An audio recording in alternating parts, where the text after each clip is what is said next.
说到关心者里印象最深刻的量产机，那我必须要投这台屠杀短剑一票。虽然在关心者里也就短短的几个镜头，但表现可以用甲级战犯来形容。那终于也是等来了 Anime 的这台屠杀短剑。然而600出头的预定价，我觉得万代的行为已经不能简单的用甲级战犯来形容了。而这次的产品表现，我认为更是辜负了我600人民币的期待。那具体是怎么个事儿呢？就来开箱带大家看看吧。屠杀短剑是105短剑的后期改良型，而105短剑则是根据强袭高达适配量产化后的机体，昵称中的105就来自于强袭高达的编号 GAT105， 在短剑 Dagger 这个正式名称中加105这个前缀，一来表示与强袭的继承，二来为了和之后进一步盖板猴化的强袭短剑加以区分。作为正式量产机的105短剑，除了头和装甲，其他的方面几乎是完美继承了强袭高达。头部舍弃了高达的高成本双眼监视器，改成了这种墨镜式的，但性能并没有差太多。另外，火神炮也从75毫米换成了40毫米豪猪阵，以便携带更多的弹药量。这些细节这台 R 魂都有还原，但是兄弟们，是我有问题还是真的中奖了呀？这脸是不是有点过于歪了呀？他妈的万代！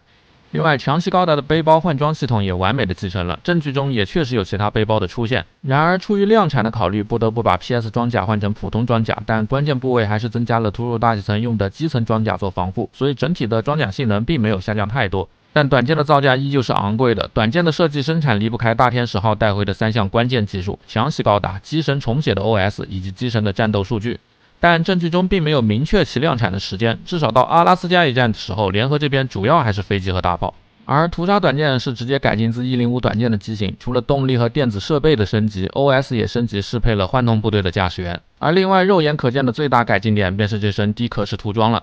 这低可视指的应该是宇宙里的低可视，还是肉眼的低可视？那 R 魂采用的是这种深空灰加上浅灰的成型色，讲道理这种颜色它本来就有点塑料，再加上 R 魂的飞边毛刺缩胶，说实话是真的有点难看。甚至带了金属色涂装的地方反而会让我感觉到突兀，有条件的兄弟还是自己喷一层消光吧，质感估计会好一些。整体的细节方面我只能给个6分及格。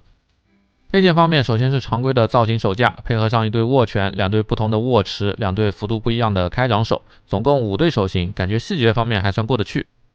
然后就是定价600里起码占了300块的翔翼背包了，除了换成了这种低可视的涂装外，就是跟强袭的背包一模一样的东西，喷射的特效给的也是一样的。当然了，毕竟设定里也是这么说的，不过这里必须要吐槽一下，这个喷射器的球关按进去必须大力金刚指，真怕把塑料桩按断，体验极差。另外的话，其他部件的安装就很简单易懂了。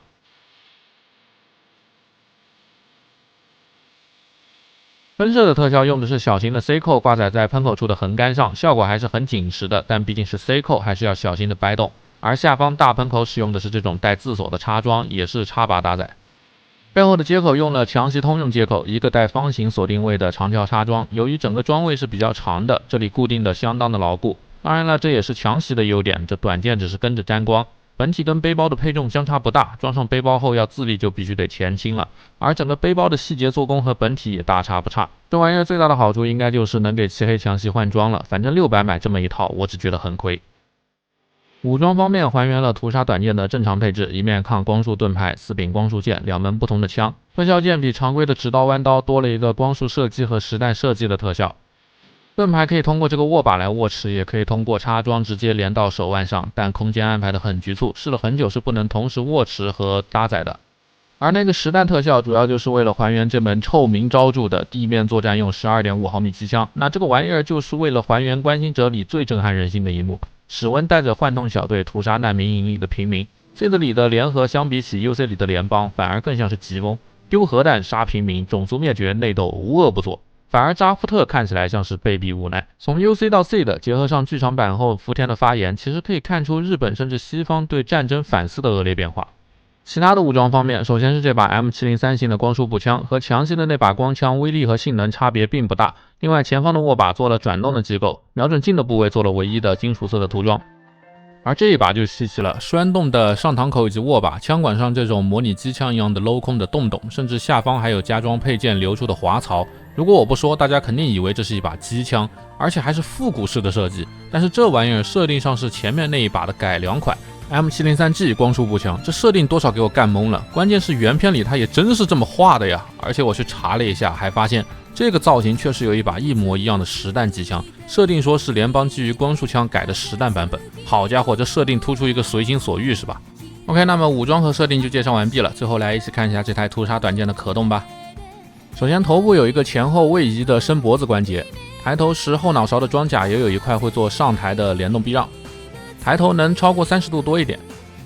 虽然伸脖子关节也贡献了一点幅度，但低头仍是不足30度。360度的转头只要避让了衣领，那就是没有问题的。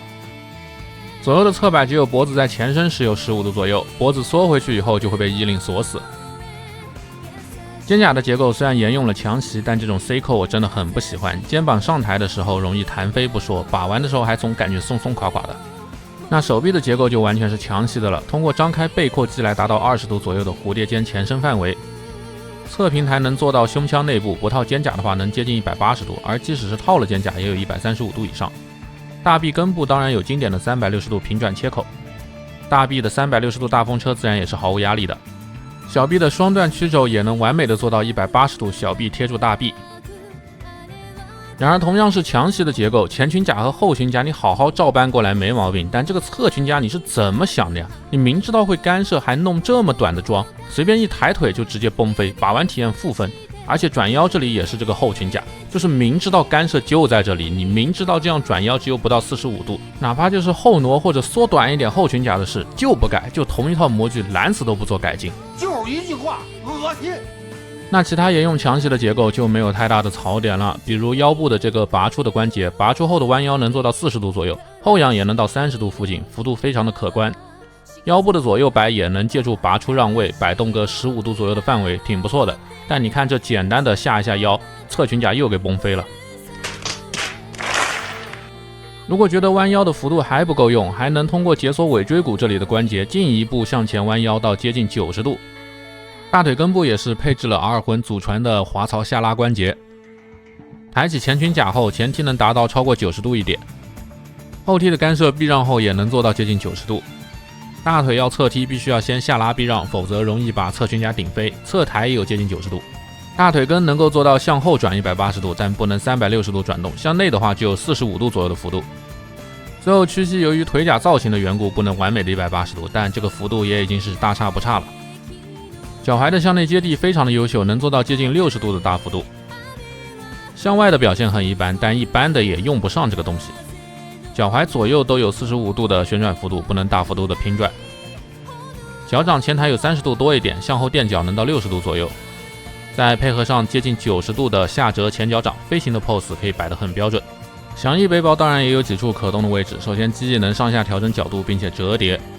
光剑的根部连着一个侧方位的球冠，而和肩膀连接的部分也能像这样做到一定程度的抬起。最后就是推进器根部的球冠连接了，另外推进器的2个翼片也是能张开一定的角度的。OK， 那么可动也就全部介绍完毕了。整体来看的话，可动可以说得上是非常优秀的，但这份优秀却是完全源自于强袭高达的出色设计，反而是屠杀短剑自己修改的，比如侧裙甲玷污了强袭的这套结构。当然我这么一个劲的贬低实在是有点主观，就整体来说其实这款产品的产品力不低，如果能忍受之前提到的缺点的话，畅快的把玩是完全没有问题的。但是别忘了它的预定价是600出头，那各位看完了以后觉得这是一个600出头该有的表现吗？再加200都够我买全身涂装的罗子迪杰了呀。有时候真想开上这台短剑去事业部用脚炮把你们全都给突突了。